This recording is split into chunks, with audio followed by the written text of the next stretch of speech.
Separation anxiety. It's one of those phases of parenthood that can feel just incredibly tough on you and on your little one.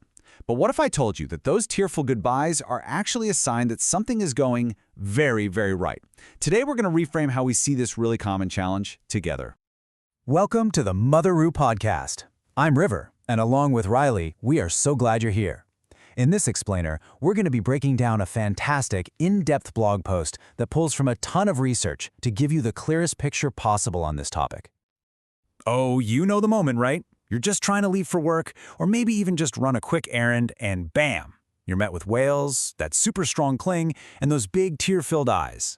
That feeling, right in the pit of your stomach? Yeah, that's something pretty much every parent has felt. It is so tough, but today, we're going to change how you see it. So here's our roadmap. First, we're going to talk about why this anxiety is actually a good sign. Then we'll walk through the typical timeline and get into the science of what's really going on. We'll also cover what things can make it a bit more intense, and we'll wrap it all up with a practical toolkit to make those goodbyes way smoother. All right, let's start with what is probably the single most important takeaway from all of this. Separation anxiety is not a behavioral problem that you need to fix. Think of it more as a developmental milestone that you get to navigate with your child. To put it simply, those tears, they're actual real-life evidence of a strong, healthy bond. It means your child's brain is developing just the way it should. It is a sign of love, and it's a sign of a huge cognitive leap forward, even if it absolutely doesn't feel like it in the middle of a meltdown.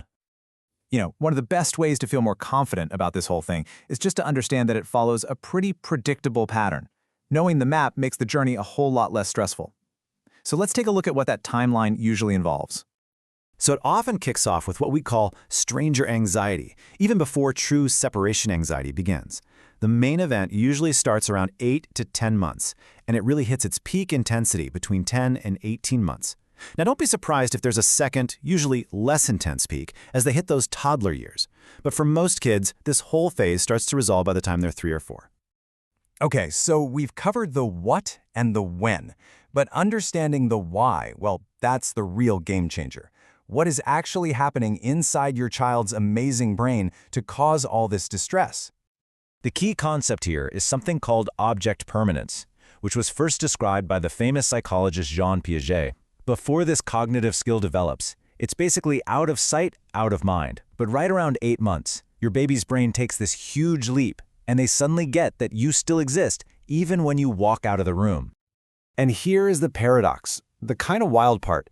This amazing cognitive advance is the very thing that causes the anxiety. All of a sudden, they know you're out there somewhere, but they have zero concept of time. They don't know when you'll be back or even if you'll be back. And for a little person, that is a genuinely scary thought. And this ties right into the other piece of the puzzle, attachment. If you think about it from an evolutionary perspective, crying out for your main caregiver, your secure base, is a survival instinct. It's like a biological alarm system that's designed to keep them safe. It really is a feature, not a bug. So, while this anxiety is totally normal for all children, you've probably noticed it's more intense at certain times or for certain kids. Let's look at some common factors that can really turn the volume up on these feelings. Well, a child's own temperament plays a huge role. Some kids are just naturally more sensitive, but big life changes are classic triggers. Starting daycare, a new baby arriving, moving to a new house. And it's also really important to remember that our own anxiety as parents can be a factor too, as can simple things like just a bad night's sleep. Okay, we understand the why, so now let's get into the how. Here are some practical, research-backed strategies to help your child and you, let's be honest, navigate these tough moments with a lot more confidence.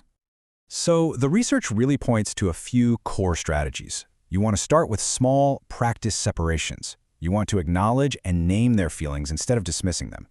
Creating a consistent, predictable goodbye ritual is huge. And leveraging the power of a favorite teddy bear or blanket can be a lifesaver. Let's break that down just a little more. The big goal here is to be predictable and reliable. That's why sneaking away is a big no-no. It actually breaks their trust.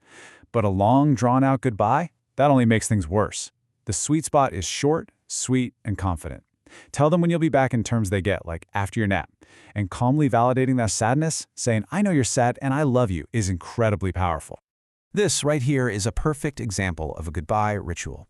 It's brief, it's loving, It states the return time, and it has a special, predictable little phrase. It could be a special handshake, a funny face, anything that's just yours. This creates a little island of security right in the middle of an anxious moment. So let's end with this thought. Instead of seeing these separations as something to dread, what if we see each and every one as an opportunity? Because every single time you leave and then return, just like you promised, you are building a foundation of trust and resilience in your child that is going to last a lifetime. And that wraps up our explainer on separation anxiety. If you want to go deeper and see all the research and citations we pulled from, you can read the full blog post over at motheroohq.com. Thanks so much for joining us.